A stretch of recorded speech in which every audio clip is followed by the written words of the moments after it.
Bonjour, je me présente. Je m'appelle Gwenaëlle May et je suis enseignante de Qigong et de Tai Chi Chuan. Je pratique ces deux activités depuis 14 ans maintenant et je les enseigne depuis 9 ans sur la région toulousaine et l'Ariège lors de cours hebdomadaires, de stages et d'ateliers. J'ai été formée par le docteur Liu Dong et sa sœur maître Liu Re et je suis diplômée de leur école, diplômée en enseignement de Qigong thérapeutique. J'ai également un CQP, un certificat de qualification professionnelle délivré par l'État et qui me permet d'enseigner auprès de tout public, aussi bien les enfants que les adultes ou les seniors. Je n'ai pas arrêté là ma formation, j'ai également suivi d'autres formations. Je suis ainsi praticienne en massage bien-être, mais je me suis aussi formée au Reiki auprès de l'association Méditation et Yoga pour tous, ce qui me permet de proposer également des soins individuels en massage et massage énergétique. Ce que je vous propose de faire dans cette vidéo, c'est de vous parler un petit peu plus du Qigong. Le Qigong, on commence à en entendre parler par les médias, mais on ne sait pas toujours ce que c'est.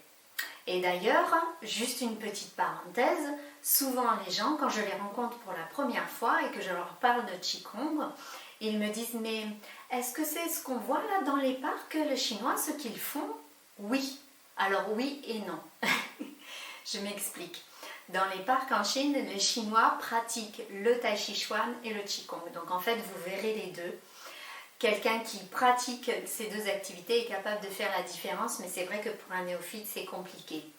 En résumé, on va dire que ceux qui vont pratiquer le Tai Chi Chuan, on va reconnaître des mouvements de combat, puisque le Tai Chi Chuan est un art martial, alors que lorsque vous regardez une personne qui pratique le Qigong, vous ne verrez pas de mouvements martiaux.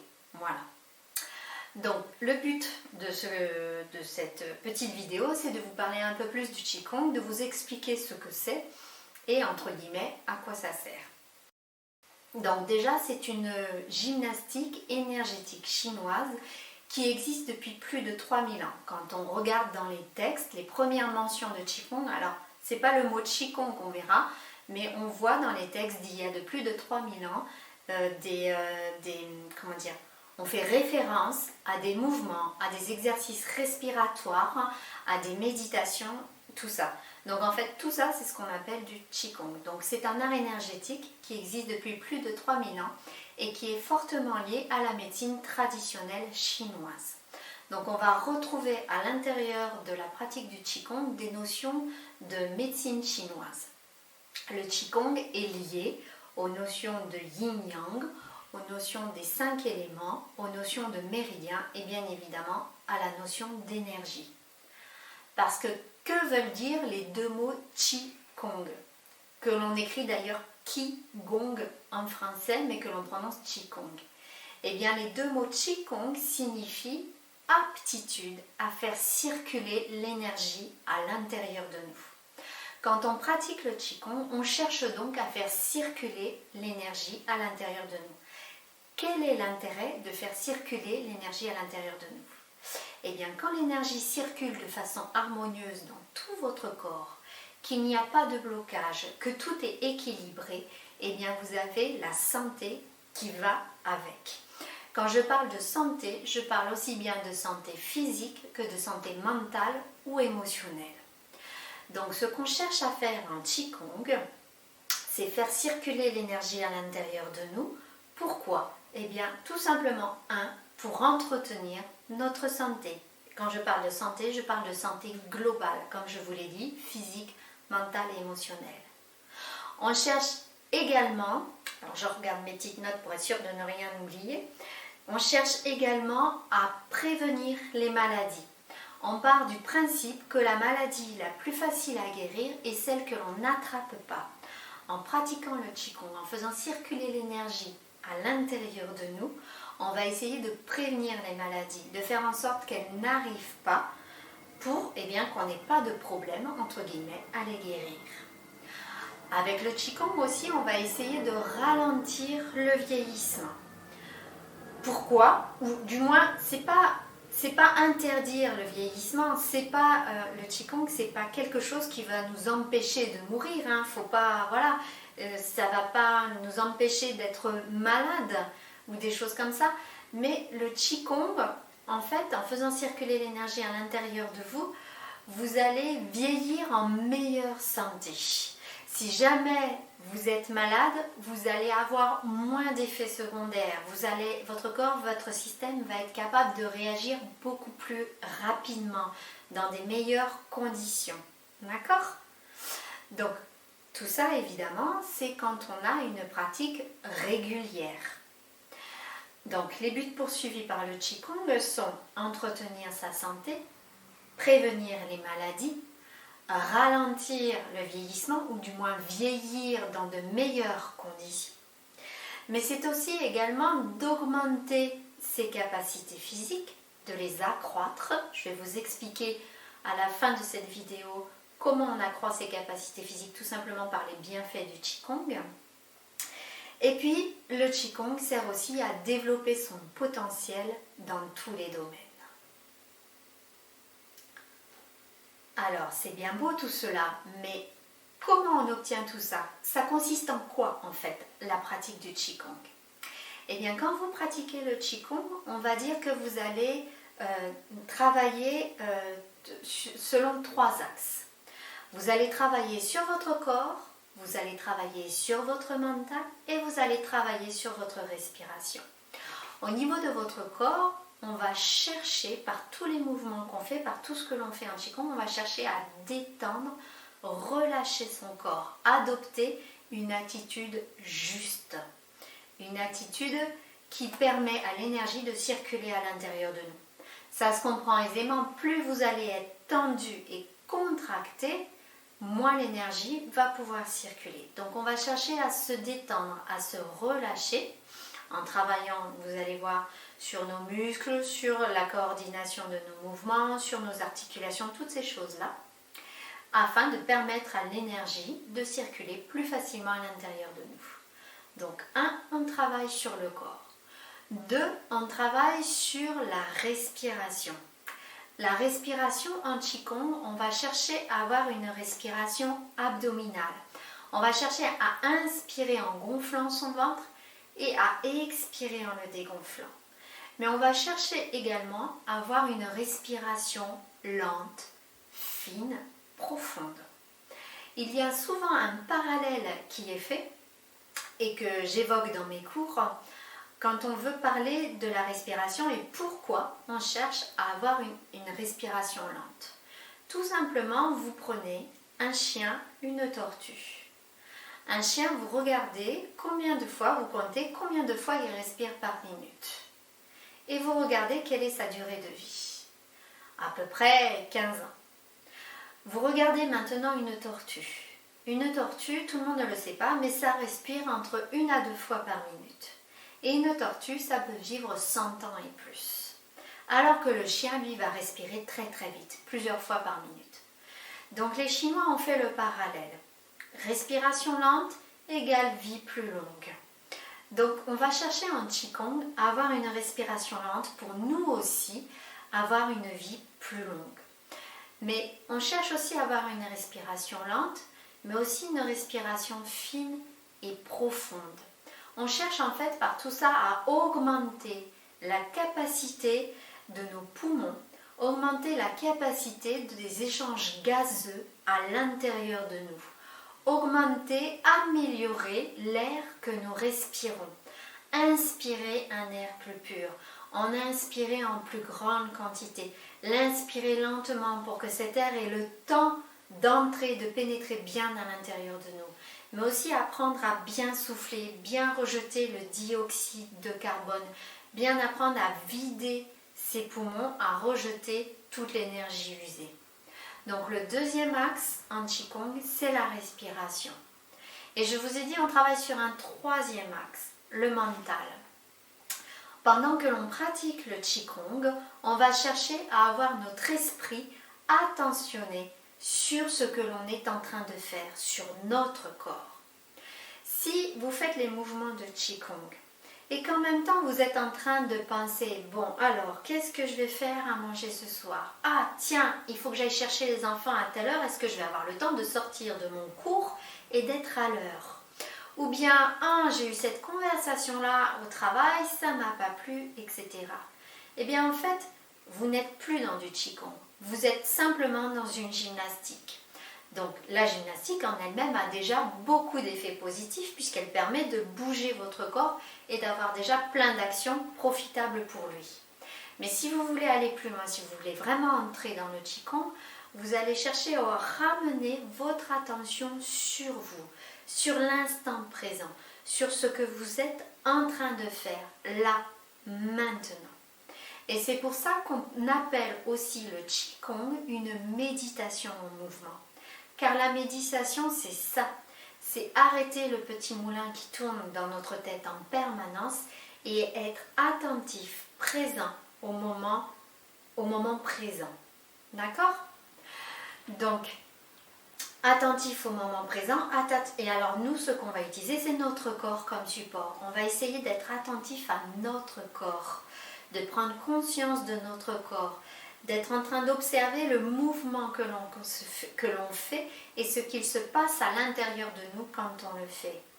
Et le fait d'apprendre à être attentif à votre corps pendant que vous faites du Qigong, vous allez du coup être attentif à toutes les petites variations qui vont pouvoir surgir à l'intérieur de vous au fil du temps. Et vous allez pouvoir ainsi détecter rapidement dès qu'il y a un changement, dès que quelque chose s'installe. Et là, on rejoint ce que je vous disais tout à l'heure. C'est-à-dire que vous allez apprendre à détecter quand une maladie s'installe pour pouvoir la prendre le plus tôt possible pour éviter justement qu'elle ne s'installe. Puisque rappelez-vous, la maladie la plus facile à guérir est celle que l'on n'attrape pas. Donc plus vite on va se rendre compte du déséquilibre à l'intérieur de nous, plus vite on va être capable de le prendre en charge et de mettre des choses en place pour éviter qu'elle ne s'installe. D'accord? Donc je résume. Le Qigong, on agit sur 3 axes. Le corps, la respiration et le mental. Pour obtenir tout cela, comment on fait? C'est très simple. À nouveau, c'est le chiffre 3 qui revient. On a 3 types d'exercices principaux. On a les automassages, on a les enchaînements de mouvements et on a les postures immobiles. Donc les automassages, nous, à chaque fois que l'on va démarrer un cours, un atelier ou un stage, on va pratiquer un automassage au départ. Cet automassage va être plus ou moins tonique, plus ou moins rapide. Mais à quoi sert-il? Eh bien tout simplement, pourquoi on démarre avec ça? Tout simplement parce que quand vous arrivez dans votre séance de Qigong, vous arrivez avec votre vie extérieure, avec tous vos soucis, tous vos problèmes, qu'ils soient physiques, qu'ils soient émotionnels. D'accord? Et le fait de prendre ce temps de l'automassage, c'est comme une sorte de rituel. Vous allez petit à petit entrer dans la séance et laisser, entre guillemets, votre vie quotidienne de côté. Cet automassage qui est très souvent le même, quand je débute mes cours, c'est toujours le même, ce qui fait que les élèves à la fin le connaissent par cœur. Comme je vous dis, ça agit comme un rituel. Et bien cet automassage, en fait, vous allez stimuler des points d'acupuncture dans votre corps, à différents endroits. Vous allez aussi suivre le trajet des méridiens à l'intérieur de vous en massant différentes parties de votre corps. En faisant cela, en fait, vous activez la circulation à l'intérieur de vous. Ça ne veut pas dire que l'énergie ne circulait pas avant le début de la séance. C'est pas vrai, sinon vous ne seriez pas là. Mais par contre, vous allez pouvoir améliorer, harmoniser sa circulation en stimulant ces points d'acupuncture, en suivant les trajets des méridiens. Donc ça, c'est déjà un premier effet de l'automassage. Le deuxième effet, vous vous touchez pendant l'automassage. Et il y a plein d'études qui démontrent les effets, les bienfaits du toucher. Nous sommes des êtres humains, nous avons besoin du toucher. Quand vous recevez un câlin, quand vous donnez un câlin, quand il y a des embrassades, mais vous vous rendez compte du bien que cela vous fait. Eh bien, c'est ce que vous vous faites à vous-même. En vous massant, vous vous faites du bien, vous reproduisez ce contact, ce toucher et vous en reproduisez tous les bienfaits.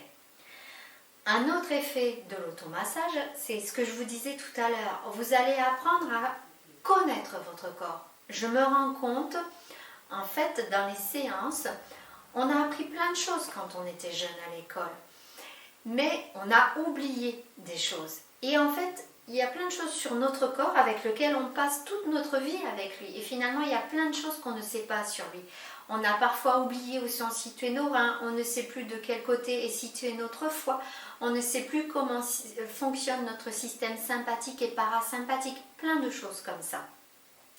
Donc le fait de vous masser, de vous toucher, vous reprenez contact avec votre corps, vous refaites connaissance avec lui, vous vous l'appropriez à nouveau. Et puis je rejoins toujours ce que j'évoquais juste avant, le fait de masser votre corps très régulièrement, eh bien au moindre changement dans votre corps, à la moindre petite tension qui va s'installer, vous allez être capable de la détecter et du coup d'aller agir dessus, d'aller la dénouer. Donc en Qigong, on passe par la pratique des automassages pour arriver à faire circuler l'énergie à l'intérieur de nous. Il y a également un deuxième type d'exercice, ce sont les enchaînements de mouvements. Alors là, il en existe des centaines et peut-être même des milliers en Chine. C'est pas grave, tous en fait sont constitués, allez, on va dire 8, 10, 12, 20 mouvements maximum. Chaque mouvement, on va en général les répéter plusieurs fois. Ces mouvements, en général, nous permettent d'étirer les muscles de notre corps, de renforcer la musculature de notre corps, de travailler notre équilibre. En fait, à quoi servent ces mouvements? Ils servent tout simplement à bouger votre corps et dans votre corps, vous avez les méridiens. Et en fait, en bougeant votre corps, vous allez bouger vos méridiens. Il faut penser à eux comme des sortes de tuyaux. Vous allez les étirer, vous allez les contracter, vous allez les percuter, vous allez les courber en vous mettant dans une certaine posture, etc. Vous prenez un tuyau, quand il est bouché quelque part, qu'est-ce qu'on cherche à faire? Eh bien, en général, on cherche à le remuer dans tous les sens, à le secouer pour que le bouchon parte et que le liquide qui est à l'intérieur, enfin ce qui est à l'intérieur, puisse à nouveau circuler. C'est exactement la même chose que l'on fait quand on pratique des mouvements de Qigong. On va agir sur le corps pour agir sur le système des méridiens et remettre en circulation tout à l'intérieur. Quand vous pratiquez les mouvements aussi, vous agissez. Alors je ne vais pas développer ces deux notions-là parce que ce sont des notions complexes, mais en bougeant votre corps, vous agissez aussi sur le yin-yang à l'intérieur de votre corps, vous harmonisez, vous équilibrez le yin et le yang à l'intérieur de vous. Et quand vous bougez, vous équilibrez également l'énergie de vos organes à l'intérieur de vous, c'est-à-dire les 5 éléments. Donc, on a les automassages, on a les enchaînements de mouvements. Et on a une troisième catégorie de pratiques en Qigong, ce sont les postures immobiles. Ça peut être des postures debout, immobiles, en prenant ce qu'on appelle la posture de l'arbre ou bien la posture du Wuji, mais ça peut être, ou d'autres postures. Ça peut être également une posture immobile assise, plus classique, que l'on appelle posture de méditation, mais en fait c'est la posture assise en tailleur. Et pendant ces postures immobiles, on va guider la circulation de l'énergie à l'intérieur de nous par différents biais, par la pensée notamment, par la visualisation, ou bien par la respiration, ou bien parfois à l'aide de mantras, c'est-à-dire des sons, ou bien à l'aide de mudras, ce sont des positions de main. Voilà, mais tout ça en fait, les postures immobiles sont là aussi pour nous aider à faire circuler l'énergie à l'intérieur de nous. Donc en résumant, quand on pratique du Qigong, on va entre guillemets travailler sur 3 types de pratiques différentes, les automassages, les enchaînements de mouvements et les postures immobiles. Et ces 3-là, en fait, ce sont des méditations actives, des méditations en mouvement. D'accord? J'en viens maintenant à, d'un point de vue pratique, comment comment il faut faire, comment il faut être pour le Qigong. Eh bien en fait, pas de prise de tête. Vous n'avez besoin de rien. Il vous faut juste un espace, si vous le pratiquez chez vous, il vous faut un espace dégagé, allez, 4-5 mètres carrés. Juste vous poussez légèrement les meubles de façon à ne pas vous cogner quand vous allez pratiquer des mouvements, si vous faites des enchaînements de mouvements. Au niveau des vêtements, vous allez choisir des vêtements souples dans lesquels vous êtes à l'aise. Un jogging, un t-shirt sont parfaits. Ne cherchez pas à acheter certaines tenues particulières. Juste éviter les jeans serrés, pour les dames, les jupes étroites, toutes ces choses-là en fait qui vont entraver vos mouvements. D'accord ? Après, si vous avez envie d'acheter des tenues, il y a de très belles tenues chinoises, vous pouvez, il n'y a pas de problème. Mais il n'y a pas d'obligation. L'idéal, c'est de pratiquer avec un enseignant. Pourquoi ? Parce que l'enseignant va vous apporter son expérience, il va vous guider, il va adapter en fonction de vous et de vos possibilités ce que vous pouvez faire. Sachez que le Qigong n'est pas réservé à certaines personnes. Vraiment, tout le monde peut le faire. Et même si, au point de vue de votre corps, vous avez des endroits où vous ne pouvez pas, par exemple, bouger une épaule, ou vous avez des incapacités, vous pouvez quand même faire le Qigong parce qu'en Qigong, il existe une telle variété d'exercices que l'enseignant, normalement, pourra vous trouver un autre mouvement que celui qui était prévu et qui va vous permettre de travailler la même chose à l'intérieur de vous. Donc, allez-y, n'hésitez pas. Et puis, qu'est-ce que j'étais en train de dire ? Oui, un espace un petit peu... Ah oui, voilà, travailler avec un enseignant. Donc, il va vous apporter son expérience, il va vous guider, il va pouvoir adapter les mouvements à vous. Et puis, il va pouvoir corriger votre posture. Après, je sais que ce n'est pas toujours possible. Dans ce cas-là, il existe maintenant, et merci la technologie, des vidéos. C'est ce qu'on vous propose d'ailleurs avec Festiseva 2020 en ligne. On vous propose des ateliers sous format vidéo puisqu'on ne peut pas en ce moment se rencontrer vraiment pour de vrai. Donc vous pouvez utiliser des vidéos, vous pouvez utiliser des livres aussi. C'est très bien. Moi, ce que je vous conseille, c'est à ça, faites-le, c'est de rajouter quand même de temps en temps, sous une forme ponctuelle ou sous une forme de stage, un contact avec un enseignant en vrai, en physique. Voilà. Pour avoir son regard et son retour justement, et pouvoir poser des questions. Voilà. D'accord ? Donc, un espace dégagé, une tenue confortable, adaptée à tout le monde, à tout âge, à toute condition physique, dans la mesure du possible, pratiquer avec un enseignant ou au moins être guidé par un livre, par des vidéos, par quelque chose. Et après, une des clés de l'efficacité du Qigong, ça va être la régularité. Ça va être de pratiquer le plus régulièrement possible. Alors, c'est vrai que c'est difficile. L'idéal, c'est de pratiquer quotidiennement. Les réponses que j'entends, les réflexions que j'entends souvent, c'est « j'ai pas le temps ». Et c'est vrai, moi aussi, au début, j'étais exactement pareil. Au début, j'allais à mon cours toutes les semaines. Mais déjà, ça, d'aller à son cours toutes les semaines, ça vous fait une régularité. Et puis, petit à petit, en fait, au fil du temps, vous allez découvrir et vous rendre compte de tous les bienfaits du Qigong. C'est avec le recul, en regardant en arrière derrière vous, vous allez vous dire « Ah mais oui, mais avant mais j'avais tel souci, mais maintenant je ne l'ai plus, mais ça va mieux. » Et du coup, vous allez vous dire « Mais c'est vrai, ça me fait du bien. » Et vous allez, entre guillemets, y prendre goût. Comme on dit vulgairement, vous allez devenir accro. Et vous allez vouloir en faire de plus en plus. Et c'est là où l'envie arrivera d'en faire tous les jours. Commencez petit, 10 minutes, un quart d'heure. Et puis, petit à petit, vous augmenterez au fur et à mesure au fil du temps. Vous verrez, ça fait vraiment du bien. Donc, idéalement, mais privilégiez en tout cas la pratique régulière. Même si vous ne le faites pas tous les jours chez vous, privilégiez au moins d'essayer d'en faire une fois par semaine, sous quelque forme qu'elle soit. Et maintenant, il me reste une dernière partie à vous parler quand même, et pas des moins importantes, mais c'est bien beau le Qigong, vous nous en parlez, mais quels sont les bienfaits finalement du Qigong ? Eh bien, il y en a plusieurs. Alors, j'ai écrit toute une liste pour essayer de ne pas les oublier. J'en ai déjà parlé de quelques-uns. Je vous ai dit qu'on apprend à renforcer, on va travailler par les mouvements, on va travailler sur ses muscles. On va apprendre en fait à étirer ses muscles. On va apprendre à les détendre, à relâcher les tensions dans les muscles, les tensions musculaires. Mais pas que.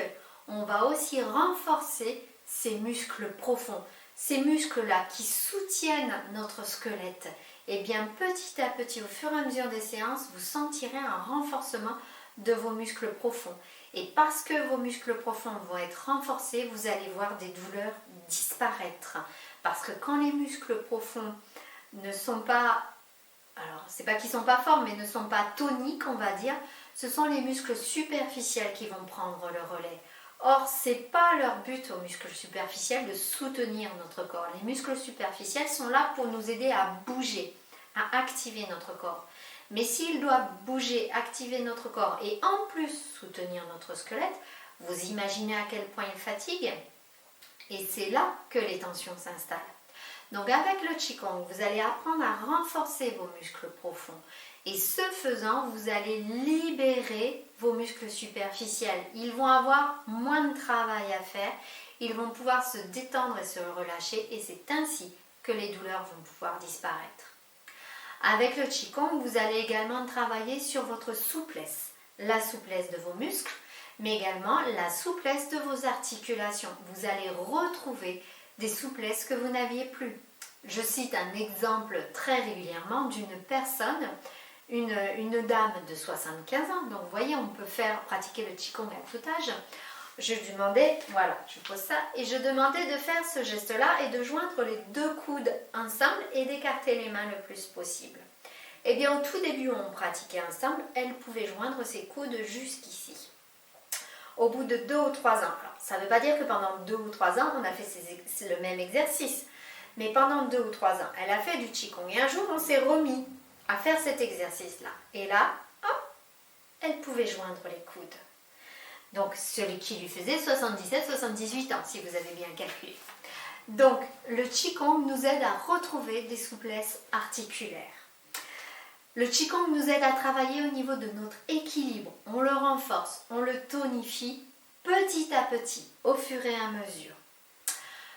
Les mouvements que l'on pratique en Qigong peuvent parfois être complexes et nécessitent une certaine coordination de toutes les parties de notre corps. Alors au début, on va dire « Oh, c'est compliqué, j'y arrive pas ». Mais justement, puisqu'on va répéter et répéter et répéter les mêmes mouvements, vous allez petit à petit développer, améliorer la coordination de tout votre corps. Le haut, le bas, à gauche, à droite, etc. Devant, derrière. Donc ça nous permet de relâcher nos tensions physiques, je l'ai déjà dit. Le Qigong nous permet également de ralentir notre rythme cardiaque par tous les mouvements que l'on va faire, mais aussi, je vous en ai beaucoup parlé, par le fait de ralentir notre respiration. Et les études scientifiques modernes ont démontré que notre rythme respiratoire avait une incidence sur notre rythme cardiaque. Donc on va apprendre à ralentir. Enfin, on va pas dire, bon, aujourd'hui je ralentis mon rythme cardiaque. Non, mais à force de pratiquer le Qigong, vous allez vous apercevoir que votre rythme cardiaque est plus lent et plus calme. Je vous ai beaucoup parlé de la respiration. Vous allez en fait augmenter votre capacité pulmonaire, votre capacité respiratoire et améliorer les échanges gazeux à l'intérieur de vous grâce au Qigong. Quand vous pratiquez le Qigong, cela vous aide également, vous agissez sur votre système nerveux, vous aidez à calmer votre système nerveux. Voilà pourquoi la plupart des gens, quand on pratique le Qigong, ressentent une détente, un bien-être, un bienfait. Ah, je me sens plus calme, j'ai moins peur, je me sens moins stressée. Tout simplement parce que quand vous pratiquez le Qigong, vous allez agir sur votre système nerveux, vous allez aller le calmer. Vous allez également activer la production de sérotonine et de dopamine, qui sont des hormones de bien-être, des hormones de plaisir, des hormones d'amour. Vous allez, grâce au Qigong, pouvoir mieux gérer votre stress. Vous n'allez pas le faire disparaître, votre stress. Et il ne faut pas le faire disparaître. On a besoin du stress. C'est le stress qui va activer notre capacité de survie. Là où le stress devient mauvais, c'est quand il s'installe de façon permanente, à petites doses répétées. Et bien là, par contre, le Qigong va être efficace. Vous allez vous rendre compte au fur et à mesure de votre pratique que quand une situation de stress arrive, eh bien vous allez savoir la gérer beaucoup mieux qu'avant. Vous allez pouvoir prendre du recul beaucoup plus facilement, mettre de la distance entre la situation qui vous génère du stress et vous-même beaucoup plus rapidement. Donc vous allez augmenter votre capacité à gérer votre stress. Le Qigong a encore d'autres effets, je vais en citer juste 2 ou 3 supplémentaires. En fait, le Qigong aide à développer votre concentration. Tout simplement parce que je vous ai dit tout à l'heure que quand on pratique le Qigong, on habitue notre mental à porter notre attention sur soi, sur ce que l'on est en train de faire. Et on apprend à notre mental à arrêter de se disperser dans tous les sens. Alors, c'est un travail long. C'est un travail qui n'est pas facile.